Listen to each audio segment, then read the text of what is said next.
السلام علیکم دوستانو، تاسو ګورئ رات خان چینل او دا وخت زه موجود یم امریکا نیویارک کې. نن مې راوستی هغه ځای ته چې کوم کې دا بعضې زموږ په دې زونو کې ورته وایي کباړ سامان که نه د کباړ خو نه وي، دې کې زیات د شیزونه چې دي هغه بالکل نوي دي. ګوره دا کافي مشینان دي پکې، دغه کافي شي جوړوي، جوسر دي پکې، دا پکې ګوره چارجبل دغه دی، سایکل دی پکې، مختلف شیزونه په دې کې راځي. دا پکې کارپېټې پرتې دي او دا پکې کارپېټ دی. دا بعض استعمال شوي دي او بعض استعمال شوي نه دي که نه، دا هغه شیزونه دي. نو ما یې زه تاسو ته وښیم، دې ځای یو ویو درته جوړه کړم او د دې ځای دا خلک هم لکه ښه دې شیزونو پسې ګرځي او اخلي. په دې کې داسې شیزونه یي، انټیک شیزونه یي او ښه نوي نوي پکې پراته دي چې کوم استعمال شوي نه دي. تاسو کتلی شئ تیلو کې بند دي او دې ته زیاتر دوی دا کم تور خلک یا دا کم چې دا سپینش دي، دوی د دې شیزونو ډېر زیات شوق کوي او دې راځي.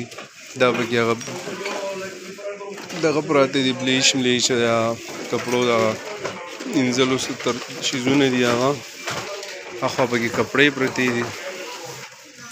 لکه دا یو قسم نه وګڼه چې ته دغه ته راغلی څه ورته وایي هلته کې کراچۍ کې خو هغه صدر دی، هلته کې هم دا میلاویږي دا مارکیټ کې. ګورئ دا ډېر ضروري شی دی خو چې څه به وي دا خو دې کې راغلی دي، دا یعنې بالکل پیک. نو دلته کې هم میلاویږي او دا ښه ارزاني، دا نه چې دا ګران دي. لکه بار به دا تاسو ته ښه ګران میلاویږي. دا ګوره کاکې پکې ناست دی، کوکو کاکې دی پکې.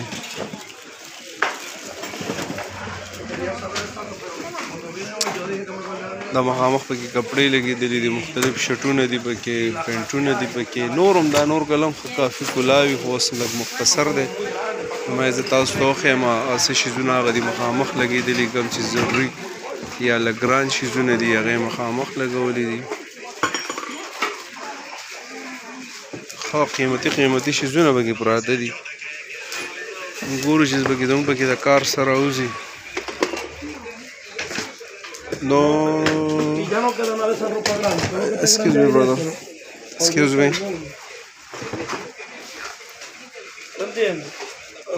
دا تاسو کتلی شئ، دا ګوره ښه قیمتي بوټان دي پکې، دا وینئ تاسو